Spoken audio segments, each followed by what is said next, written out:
Hey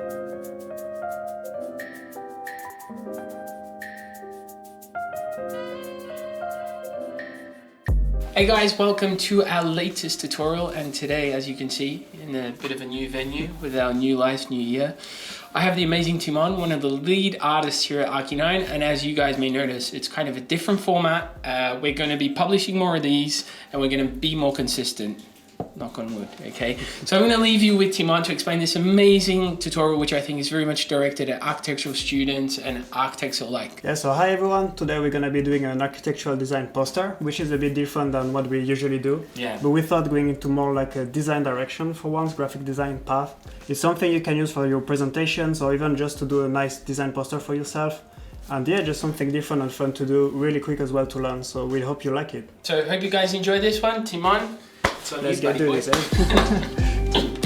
Okay, so here you can see on screen some examples of design posters I made using just Sketchfab models. We'll go a bit later through the 3D process, and here's like a quick work in progress animation of the one we'll be doing together today. For the 3D, you don't really have to know to model, even though I really recommend doing your own model. The final result will be way more personal and original. But if you don't know how to model, you can really easily download the free-to-use model, either at Sketchfab or 3D Sky or 3D Warehouse or many others websites. So what I'm going to do during the 3D, you don't really need to do exactly what I'm doing. All you need to know is I'm trying to get very strong contrast between the shadow and the light parts. And this, keep in mind that we're gonna really need a good mask for it. So I'm personally gonna use normal map, but any software, any paths you can use to get like a strong mask for the shadow and strong mask for the light can do the trick. This is the most important passes for me. I'm gonna use for this tutorial is the light mix. I'm going to use it as an indication.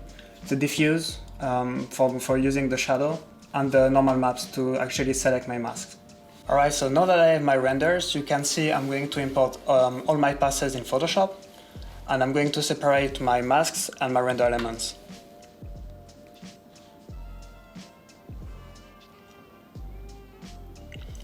Now I'm going to select the sky, and to create a group and mask it out at the bottom of my layers. So create one group for your light mix as well, for your render, and mask only the tower, and a group for your sky and mask only the sky.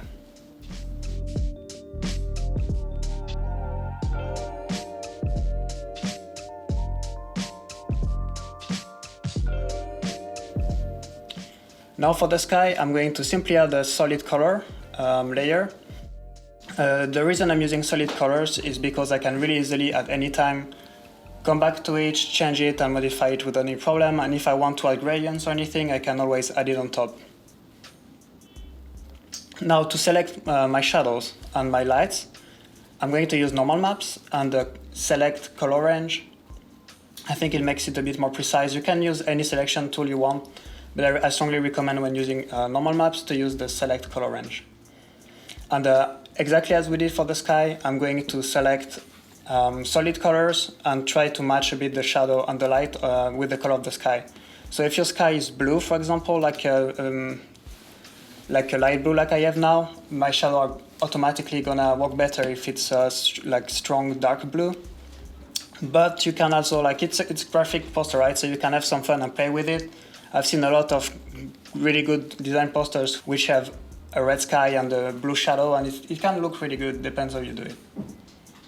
So for this whole stage, my process is going to be me selecting the normal maps with a select color range, and then using solid colors to create the color of the shadow or the light, or playing with the different selections of shadows I can use with the normal maps. And again, here I'm using normal maps, but you can use any other masking technique you want. Wire color or ID should work well as well.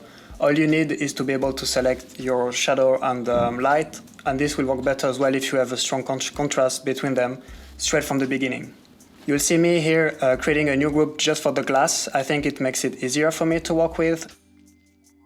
And keep in mind the glass as well is going to react depending on your sky, so it's always better to have your glass kind of reflecting the color of your sky and just playing a bit with the values and the different tints you can get in there. As I said before, the good thing with using solid colors everywhere is you can at any time come back to it and change it and even create like really easily 15 different versions and select the one you prefer for the final. Now that I have my strong base ready, I'm just going to use diffuse as an adjustment on top, simply to add a bit more variation in the shadow. So I'm going to multiply it, mask the tower, and push the opacity down a bit.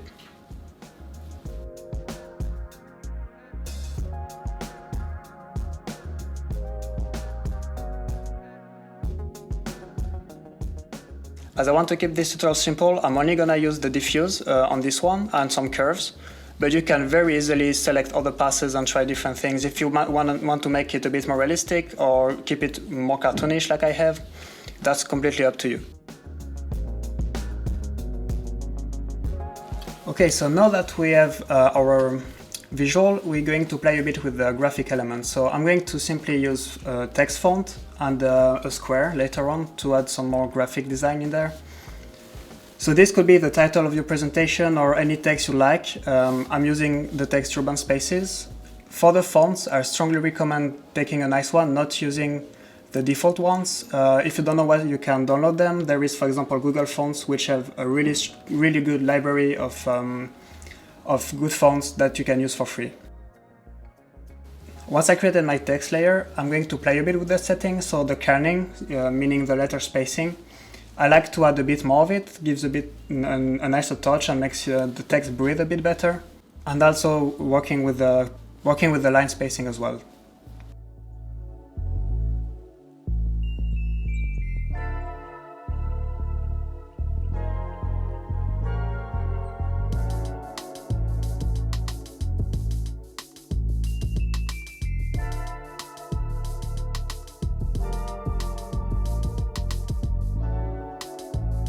Here I'm going to create the shape of a rectangle to simply frame my title a bit better and make it nicer to see and more distinguishable from the rest of the image, so the tower and the sky.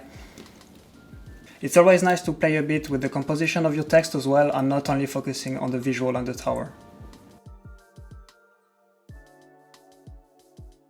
I think we have now the outline and the overall feeling of this visual. At this stage it's gonna be simply fine-tuning.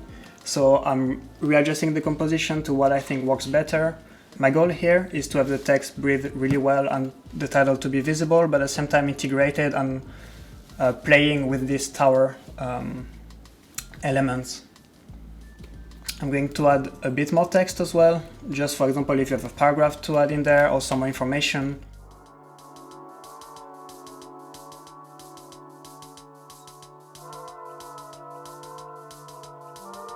I personally really like using gradients to give a bit more of a touch to the text, so you don't only use the font, but you make it more original and more fitting with your visual or what you have in mind. Doing so will give overall a better identity to your poster and even your presentation. As I said before, I'm really happy with what I have now, and I'm just going back to some of my layers. For example, the sky I think can be a bit different to make the tower and the text pop a bit more. So because I'm using solid colors, it's really easy for me to go back to it and to modify it as I will.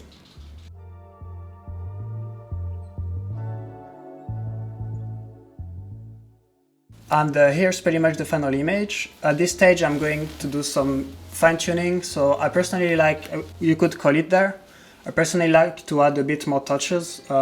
It might not look like much, but it really helps the visual.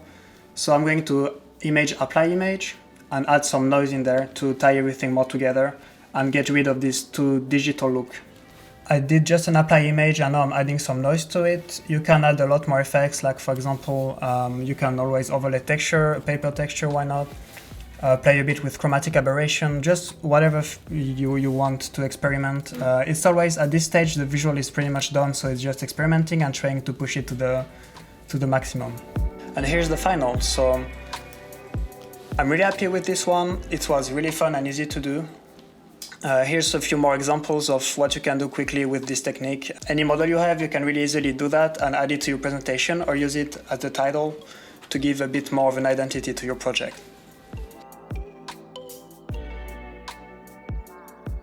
And that's it for this tutorial. I hope you enjoyed it, and I hope it's gonna be helpful for your presentations. I had a ton of fun doing it. If you do decide to try it, please send us what you come up with to the address below. And remember, do it in post. That's it, I'm done.